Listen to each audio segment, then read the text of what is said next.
संगत जी जय गुरु जी की। शुक्राना गुरु जी की। संगत जी परम पिता परमेश्वर गुरु जी महाराज के श्री चरण कमल में दोनों हाथ जोड़कर कोटि कोटि नमन करता हूँ और साथ ही सभी संगत परिवार को भी सादर नमस्कार करता हूँ। तो संगत जी सत्संग सुनाने से पहले मैं मंत्र का जाप करता हूँ। ओम नमः शिवाय शिव जी सदा सहाय। ओम नमः शिवाय गुरु जी सदा सहाय। ओम नमः शिवाय शिव जी सदा सहाय।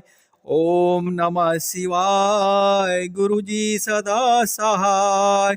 जय गुरु जी की। शुक्राना गुरु जी की। तो संगत जी जो आज मैं आपको सत्संग सुना रहा हूँ ये जो है शिव अंकल का है।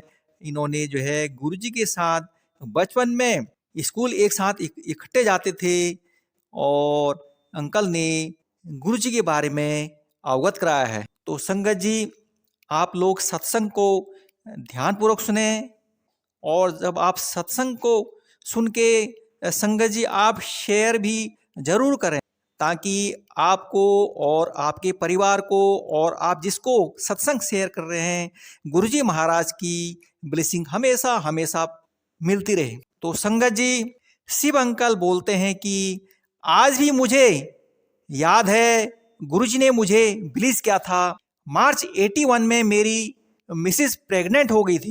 मैंने गुरुजी को पूछा कि गुरुजी आप सभी को बताते हो, मेरे को भी बताओ कि मेरा लड़का होगा या लड़की होगी। दिसंबर 81 में ड्यू है। तो गुरुजी महाराज हंसकर बोले शिव अक्टूबर में आपका बेटा होगा। फिर अंकल बोले गुरुजी आपने तो 10 महीना और आगे बता दिया जबकि दिसंबर 81 में ड्यू है। गुरुजी बोले शिव देख ले लिख कर ले लो अक्टूबर 82 के फर्स्ट वीक में तेरा बेटा होगा। वो मिसकरेज हो गया जो दिसंबर 81 में ड्यू था। तो संगत जी अंकल बोलते हैं कि 5 अक्टूबर 1982 को मेरे बेटे का पीजीआई अस्पताल चंडीगढ़ में रात को 12:01 पर जन्म हुआ। फिर नर्स एकदम मेरे बच्चे को बाहर लेकर आई। नर्स बोली कि सर आपका बेटा हुआ है। गुरुजी और मैं बाहर खड़े हुए थे तो नर्स ने गुरुजी के हाथ में पकड़ा दिया। गुरुजी पता नहीं क्या शक्ति थी, क्या करते थे। गुरुजी ने अपने हाथ आगे किया और मुट्ठी करी और बच्चे के हाथ में रख दिया 10 रुपये का नोट। तो शिव ये शगुन है। शिव अंकल बोलते हैं गुरुजी के पास पैसे नहीं होते थे, उनके पास पता नहीं कौन सी शक्ति थी। अगर किसी को लड्डू देना है या प्रसाद देना होता है तो गुरुजी हाथ को आगे करके फिर मुट्ठी बांध के देते थे। ये तो गुरुजी महाराज की शक्ति थी, कुछ भी कर सकते थे। तो संगत जी अंकल बोलते हैं कि सबसे पहला शगुन गुरुजी महाराज ने दिया और मेरे बच्चे को ब्लीस किया। अंकल बोलते हैं मेरा बेटा चेतन कौशल गुरुजी ने उसको ब्लेसिंग दी थी। आज वह ऑस्ट्रेलिया में रहता है और वहाँ का सिटीजन है। चलो खैर समय बीता गया। तो संगत जी आगे अंकल बोलते हैं गुरुजी को पता था कि शिव मेरी तपस्या नहीं होने देगा और मुझे भूखा भी नहीं रहने देगा। अंकल बोले मैं अपने दोस्त को भूखा नहीं देखना चाहता था। यह मुझे बिल्कुल बर्दाश्त नहीं था कि मेरा दोस्त बिना कुछ खाए पिए रहे। अंकल बोलते हैं कि एक दिन मैं ड्यूटी से घर पहुंचा तो गुरुजी मेरे घर से बगैर बताए हुए चुपचाप पता नहीं कहाँ चले गए। मैंने मिसिस से पूछा कि मेरा दोस्त कहाँ है तो वह बोली कि दिन में 11-12 बजे का समय होगा, उस समय वह चले गए और मेरे को कुछ बताकर नहीं गए हैं। शिव अंकल बोलते हैं कि मैंने अपनी मोटरसाइकिल पकड़ी और जगह जगह गया। जहाँ जहाँ हम जाते थे जगह जगह गुरुजी को ढूंढा पर गुरुजी का कहीं पता नहीं लगा। 2-3 दिन तक हर जगह ढूंढ कर देख लिया पर गुरुजी का कहीं नहीं मिले। शिव अंकल बोलते हैं कि मैं अपनी ड्यूटी जाना शुरू कर दिया क्योंकि मेरी नई नई नौकरी थी। 2-3 साल हुए थे तो बहुत ढूंढा नहीं मिले। समय बीता गया, 1 साल निकल गया पल पल वो गुरुजी की याद में समय निकला। संगत जी अंकल बोलते हैं कि मेरे यूनिट के कमांडेंट हैं कर्नल साहब। मेरे को बोले शिव, मेरे एक गुरुजी हैं, चंडीगढ़ में रहते हैं और सेक्टर 36 में आए हुए हैं। आपको गुरुजी के पास लेकर चलता हूँ, आपको ब्लिस करके लाता हूँ। मैं सिपाही भर्ती हुआ था, उन्होंने मेरे को ब्लिस किया, आज मैं कर्नल हूँ। गुरुजी की ब्लिसिंग से चलो तुम्हें भी ब्लिस दिलाकर लाता हूँ। शिव अंकल बोले जब मैं कमांडेंट साहब बोल रहे हैं तो मैं कैसे मना कर सकता हूँ। तो यूनिट से जीप में बैठे और रास्ते में कर्नल साहब मेरे को गुरुजी के बारे में बता रहे थे कि गुरुजी जो है ऐसे कर देते हैं, गुरुजी वैसे कर देते हैं। फिर हम चंडीगढ़ सेक्टर 36 में पहुंच गए। वहाँ पर बाहर जो है जीप रोकी। फिर कर्नल साहब मेरे को बोले शिव, जूते उतार लो, हाथ धो लो और फिर उसके बाद ये तावल से हाथ पोंछ लो।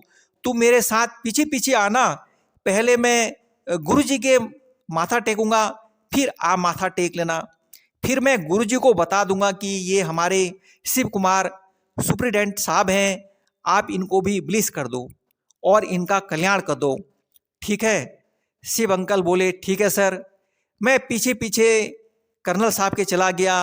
आगे जाकर जिस कमरे में गुरुजी महाराज बैठे थे, मुझे याद है आज भी, गुरुजी ने ब्लैक कपड़े पहने हुए थे, नीचे धोती पहनी हुई थी और ऊपर कमीज पहनी हुई थी। गुरुजी बहुत ही शौकीन थे कपड़े पहनने के, वह साफ सुथरा रहते थे, कभी भी उनके ऊपर कपड़ों में मैल नहीं होती थी। उनको कपड़े पहनने का बहुत ही शौक था, साफ सुथरा रहने का, बन ठन कर रहने का गुरुजी महाराज को। तो संगत जी अंकल बोलते हैं तो हम वहाँ पहुँचे तो कर्नल साहब ने झुककर माथा टेका। अंकल बोलते हैं कि जब मैंने देखा कि आगे गुरुजी बैठे, ये तो मेरा दोस्त है, मेरा दोस्त कहाँ से आ गया इधर। मैं गुरुजी को देख रहा हूँ, गुरुजी मेरे को देख रहे हैं। गुरुजी खड़े हुए और मेरे को झप्पी में ले लिया।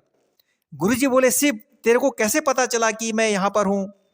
मैंने कहा दोस्त, मेरे को तो मेरे कर्नल साहब यहाँ पर लाए हैं। दोस्त आप तो मुझे बगैर बताए चले गए थे। दोस्त जब मैं 75 में डुगरी से अपने गांव जा रहा था तो आपकी आंखों में आंसू आ रहे थे। तो दोस्त आपने नहीं सोचा जाने से पहले कि शिव के दिल में क्या बीतेगी, और आपने वापिस ही नहीं देखा मुड़कर। गुरुजी बोले शिव, मैं बहुत बार आया था, आपने मकान बदल लिया था, मेरे को पता नहीं चला कि आप लोग कहाँ चले गए थे। शिव अंकल बोले गुरुजी आप तो सब कुछ जानते हो, आपको तो सब पता था, आपने देखा ही नहीं। अंकल बोलते हैं कि मेरे को विश्वास है कि उसमें गुरुजी कहीं जंगलों में, वो पहाड़ों में गए, उन्होंने वहाँ पर तपस्या की और महाशिव के रूप में दोबारा वापिस आए। गुरुजी के चेहरे पर इतना तेज था, इतना तप था कि देखने में साक्षात भोलेनाथ जी लगते थे। शिव अंकल बोलते हैं खैर कमांडेंट साहब हैरान हो गए, बोलते हैं कि आप लोग एक दूसरे को जानते हो। मैंने बोला सर हम दोस्त हैं, बचपन के दोस्त हैं। अंकल बोलते हैं उसके बाद से हमारा रोज का आना जाना, शाम को गुरुजी के पास जाकर गप्पे मारना, वो बहुत ही प्यार से बातें करते थे। तकरीबन दिसंबर 1985 तक मैं और गुरुजी वहाँ पर रहे। अंकल बोलते हैं उसके बाद गुरुजी बोले शिव मुझे जालंधर चलना है और उधर भी संगत को ब्लेसिंग करना है। अंकल बोले दोस्त पंजाब के हालात ठीक नहीं है। 1980 से 1992 तक पंजाब के हालात ठीक नहीं थे। जीना या मरने की कोई गारंटी नहीं थी कि शाम को क्या होगा पता नहीं, कब गोली मार देते थे। ऐसे लोग थे जो पंजाब के माहौल को गंदा करने वाले थे। अंकल बोले उस समय लोग पंजाब को छोड़कर किसी ने हरियाणा में खरीद लिया, कोई चंडीगढ़ में आ गया, कोई पंचकुला में आ गया, कुछ लोग जो है दिल्ली को आ गए पंजाब को छोड़कर। संगत जी अंकल बोलते हैं खैर उस समय गुरुजी जालंधर गए संगत को ब्लिस करने के लिए। गुरुजी ने आईपीएस अफसर को, आईएएस अफसरों को, एमएलए को, मंत्रियों को, फैक्ट्रियों के मालिक लोगों को, बड़े बड़े लोगों को, जो भी गुरुजी के पास उस समय आए, गुरुजी ने सबको ब्लिस किया, सबका कल्याण किया, सबसे ज़्यादा लोगों को गुरुजी ने ब्लेसिंग दी थी। तकरीबन 8 साल तक गुरुजी वहाँ पर रहे। तो संगत जी अंकल बोलते हैं फिर 1995 में के एंड में या 96 जनवरी मेरे को एग्जिट पता नहीं है, गुरुजी ने पंचकुला सेक्टर 2 कोठी नंबर 123 में चले गए। जनरल आहूजा साहब के वहाँ घर पर रहने लगे। उसमें गुरुजी चेयर में नहीं बैठते थे, गुरुजी उस समय नीचे ही बैठते थे। नीचे गद्दा लगाते थे, सिराना मोटा रख देते थे और नीचे बैठकर ही लोगों को ब्लिस करते थे।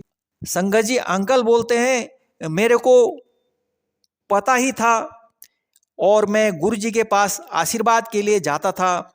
गुरुजी के आशीर्वाद से मेरी ज़िंदगी बहुत ही अच्छी चलती रही। तो संगत जी ये था शिव अंकल का सत्संग।